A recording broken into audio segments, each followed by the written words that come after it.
ప్రభునందు ప్రియమైన వార్లారా, మన ప్రభువు రక్షకుడైన యేసుక్రీస్తు వారి శ్రేష్టమైన నామమున మీకందరికీ శుభములు తెలియజేస్తున్నాను. నేటి దినము 28 జనవరి 2025 దేవుడు మనకిచ్చిన వాక్యాన్ని కొంచెం సేపు ధ్యానిద్దాం. పరిశుద్ధ గ్రంథం నుండి ఇర్మియా రాసినటువంటి గ్రంథము 48వ అధ్యాయము 10వ వచనము ఈలాగు రాయబడింది. యెహోవా కార్యమును అశ్రద్ధగా చేయువాడు శాపగ్రస్తుడగును గాక. దేవుడి వాక్యాన్ని దీవించునుగాక. గమనించండి ప్రియమైన వారారా, ప్రతి ఒక్కరికి, ప్రతి ఒక్క విశ్వాసికి దేవుడు కొన్ని కార్యాలని అప్పచెప్తాడు. దేవుడి పనులు చేయటం అనేది అత్యంత ఆవశ్యకమైనటువంటి విషయము. We should never be negligent towards God's work.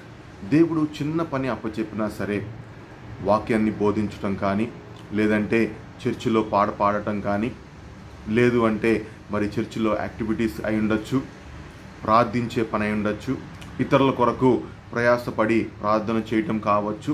ఇలా ఏ పనైనా సరే దేవుడు మనకు ఒక పని అప్పచెప్పినప్పుడు దాన్ని అశ్రద్ధగా ఉండకూడదు. అలా గనక ఉంటే అటువంటి వ్యక్తి శాపగ్రస్తుడు అవుతాడని బైబిల్ హెచ్చరిస్తూ ఉంది. ఎందుకంటే దేవుడు కొంతమందిని ఎన్నుకుంటాడు. ఆయన యొక్క మరి ఇష్టాన్ని బట్టి ఎన్నుకున్నప్పుడు దేవుడు ఆశిస్తాడు వాళ్ళు ఇలా ఉండాలి, ఇలా చేయాలి అని. ఖచ్చితంగా అలాగనే మన జీవితం అనేది ఉండాలి ప్రియమైన వాళ్ళరా.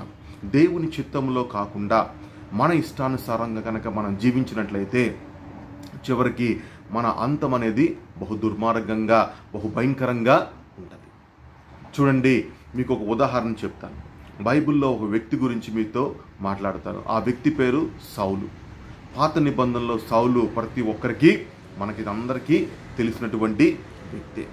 బెన్యామీను గోత్రానికి చెందినటువంటి సౌలు, he was the first king of Israel. చూడండి ఎంత గొప్ప ధన్యత అది. ఇజ్రాయేల్ దేశానికి మొట్టమొదటిగా దేవుడి చేత ఎన్నుకోబడినటువంటి రాజు సౌలు మహారాజు. చూడటానికి చాలా టీవీగా, అందంగా, మరి ఎత్తుగా, చాలా గొప్పగా ఉన్నటువంటి వ్యక్తి. దేవుడు అతన్ని బహుగా ఆశీర్వదించాడు. అయినప్పటికీ దేవునికి విధేయత చూపకుండా, దేవుని యొక్క పనిని అశ్రద్ధ చేస్తూ, తన వ్యక్తిగతంగా తను ఎదగటానికి ఇష్టపడుతూ, మరి దేవుణ్ణి ఎప్పుడైతే అలక్ష్య పెట్టాడో సౌలు జీవితంలో పతనం అనేది ఆరంభమైంది ప్రియమైన వాళ్ళరా. మరి చివరికి సౌలు నుంచి ఆ రాజరికం అనేది తీసేయబడింది. జనరల్గా రాజరికం అంటే కొడుకులు అవుతూ ఉంటారు, అదే గోత్రానికి చెందినటువంటి వారు. కానీ అక్కడి నుంచి అది తీసేయబడి దావీదుకి ఇవ్వబడింది. దావీదు వేరే గోత్రస్తుడు. మనకందరికీ తెలుసు దావీదు గోత్రం ఏంటండి? యూదా గోత్రము. మరి సౌలు మరణము చివరికి ఎంత భయంకరంగా జరిగిందంటే ఒక సూసైడ్ లాగా చేసుకున్నాడు. అతని కుమారులందరూ కూడా ఒకే దినాన్న చనిపోయారు. ఎందుకని ఇంత దారుణంగా జరిగిందంటే కేవలము దేవుని యొక్క కార్యాన్ని అశ్రద్ధ చేయటం వల్ల. So he was highly negligent and careless towards God's word, God's work.